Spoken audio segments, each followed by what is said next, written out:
Welcome to the Jill on Money podcast. It is Thursday, December 3rd, and we are delighted that you're joining us. I want to remind everyone, we are jonesing for your voices. That's really the most important thing that I can say. I would love to have more and more of you join us. That way we can talk more. We can get down to some unanswered questions that usually arise with an email. So I would love it. Wouldn't you love it? You can change your name if you're shy, change wherever you live. It's okay. No one's going to recognize your voice. Trust me, really. So send us an email, askjill@jillonmoney.com, askjill@jillonmoney.com, and don't forget to mention if you are willing to come on the air with us. It would be so much fun. Okay, this is from Don, whose subject is an interesting one. Do I really need a traditional financial advisor? Excellent question. So Don writes, I love your show and I appreciate it so much, to the point that I've become OCD about making sure I download and listen to each and every podcast out of fear of missing out. I like that. Anyway, here's Don's question. Don says, we are retired, 67 and 65. We have no debt, pension and Social Security income that more than covers our rather boring lifestyle. We've got about $1.2 million invested in IRA assets with a traditional fee-only fiduciary. It is the second one we have used in the past 7 years. We also have another million or so that I still control. And then there's our residence. In the past, I used to handle all of the investment decisions. I decided to turn it over to ease the stress and make sure my wife didn't have to start from scratch if I prematurely or unexpectedly met my maker. That's a good reason, actually. Because we really have no complicated tax situation or even goals other than conservative growth and to make sure that we make it to the finish line with a few bucks to leave our 3 kids, I'm realizing that we are not a lot of work for the advisor, for whom we are paying 1% of assets under management. There is very little adjusting that seems to occur in the portfolios, maybe once a year. I feel as if we are simply categorized as conservative growth and lumped in with other like-minded folks into this bigger holding and basically pretty easy money. So what are we getting for 10 grand a year plus fees? Am I being narrow-minded? I'm wondering what you think we'd lose by switching to a robo, maybe Schwab or Vanguard, or Ameritrade. Is there any research that says they do any better or worse than traditional firms? I believe they likely rely on the use of their own funds. Is that too restrictive in regard to the universe of investment options? Thank you for your thoughts on this. You read my mind, Don, and I'll tell you why. Because I don't think that it is actually worth it to pay 1% for money management. Yes, full-blown financial planning with lots of things moving in your life and needs, or that if you feel completely uncomfortable with the idea of you touching the money, like almost like you hire somebody to prevent you from doing something dumb, I think a robo is a fantastic idea. You really don't have to think about it as their own funds. They're all using indexes to some extent. So whether it's Vanguard Personal Service Advisor, Schwab Intelligent Portfolio, or Betterment, those are the 3 biggies that I look at. And I think that that would be a much better idea for where you and your wife are in your lives. The one thing I would make sure is that your wife has the ability to log on to those accounts and understand how they work. Because again, if you were to meet your maker and she were to take over, she would have to have some experience with dealing with this robo, or how you access it and how do you ask a question. So I think that would be a great idea. I absolutely suggest it. And I think you're right. It's not that you're throwing it away. It just doesn't seem worth it. Okay, here's another one about managed accounts. This is from Daniel, who listens to our sister broadcast, which is a radio show. Daniel listens to us on WBEN in Buffalo, which, by the way, has the only true New York football team, the Buffalo Bills, and the other 2 teams play in New Jersey. Okay, here's a question. My wife has a 401k account with Vanguard through her company. She has a little over $500,000 in the account. She was in the managed account, but backed out and put it into the savings funds due to uncertainty that she would be employed after September. She's been with the company for 35 years. Our fear was that if she were to lose her job and the stock market fell, she'd be unable to regain any of those losses. It was a hard decision, had to be made. Thankfully, she's still working and is now considering getting back into the managed account. Is there a good time to get back in?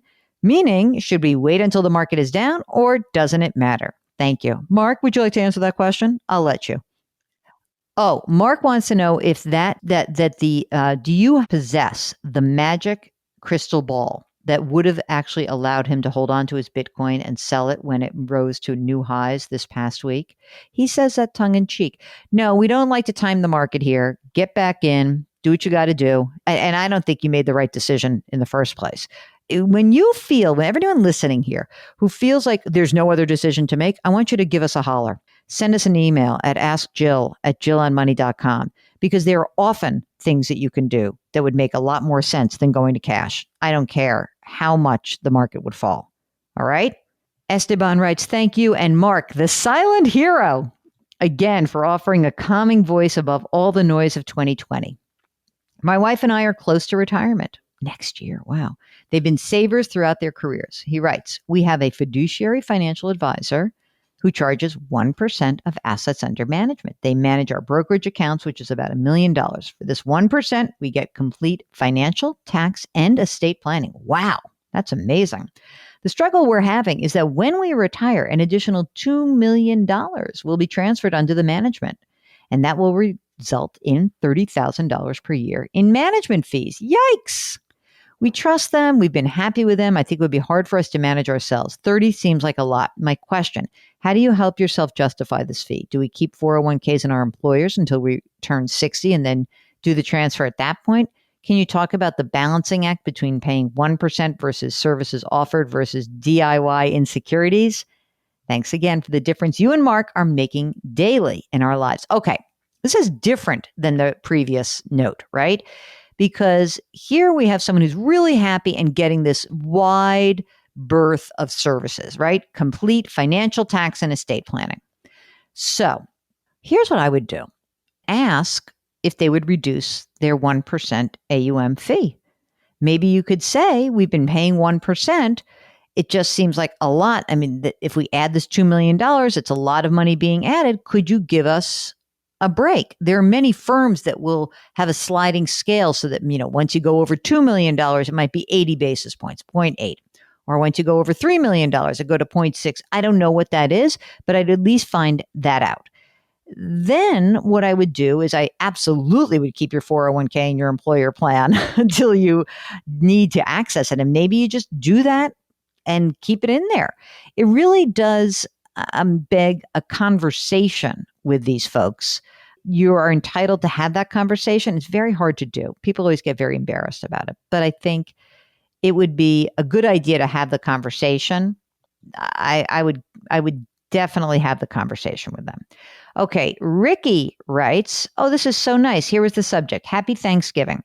Dear Jill, I wanted to wish you a happy Thanksgiving. I hope it's fun, wonderful, and everything special. Enjoy it and be safe. Don't work too hard. Believe me, I did not work hard at all, Ricky. Thank you for that note. It was kind of boring. Okay. Laura writes, oh, there's another nice one. Oh, Mark, you're buttering me up because I needed a little bit of pat on the back today. Hello, Jill and Mark. You both so graciously help so many people each and every day since early this year with endless advice, compassion, and honesty. Jill, I see you on the news. I hear you on Cairo every Monday morning, in addition to your podcast and the newsletter. You are both working so hard.